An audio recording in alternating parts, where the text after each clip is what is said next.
έναν καιρό ο Θεός είχε φτιάξει δύο ανθρώπους.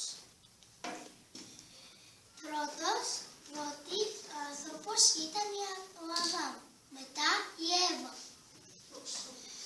Τους έβαλε να ζήσουν σε έναν όμορφο κήπο.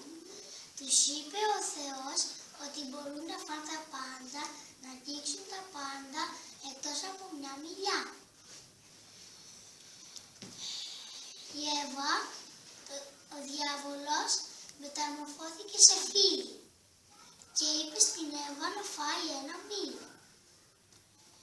Η Εύα έφαγε το μήλο, μετά είπε να φάει και ο Αδάμ. Πολύ ωραία, πάρα πολύ. Η Αγία Τριάδα είναι τρία πρόσωπα. Ο Θεός Πατέρας, ο Χριστός Υιός και το Άγιο Πνεύμα που είναι περιστέρι και είναι αθώο.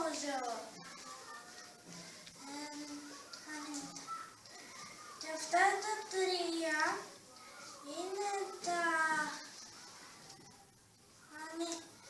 Αυτά τα τρία είναι τα τρία πρόσωπα, γι' αυτό κάνουμε με τρία δάχτυλα το σταυρό. Και γι' αυτό είναι την ονομάζουμε Αγία Τριάδα. Η κυβωτός του Νόε ήταν ένα ξύλινο καράβι που έβαλε μέσα όλα τα ζώα, επειδή ο Θεός έκανε κατακλυσμό.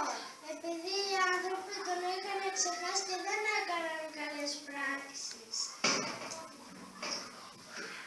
Μόνο ένας άνθρωπος, ο Νόε και η οικογένειά του ήταν οι πιο καλοί άνθρωποι. Γι' αυτό ο Θεός είπε στον Νόε να φτιάξει ένα ξύλινο καράβι και να βάλει κάθε είδος από τα ζώα για να κάνουν παιδιά. Και έπαιρνε ένα αρσενικό και ένα θηλυκό ζώο. Μέσα σε 40 μέρες και ο κατακλυσμός σταμάτησε. Ο Νόε έστειλε ένα κοράκι έξω.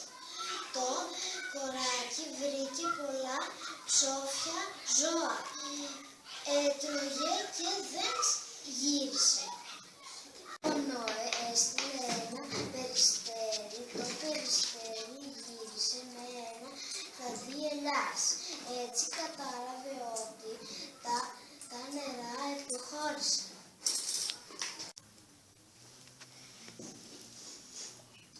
Ο Ιωσήφ και η Μαρία ψάχνανε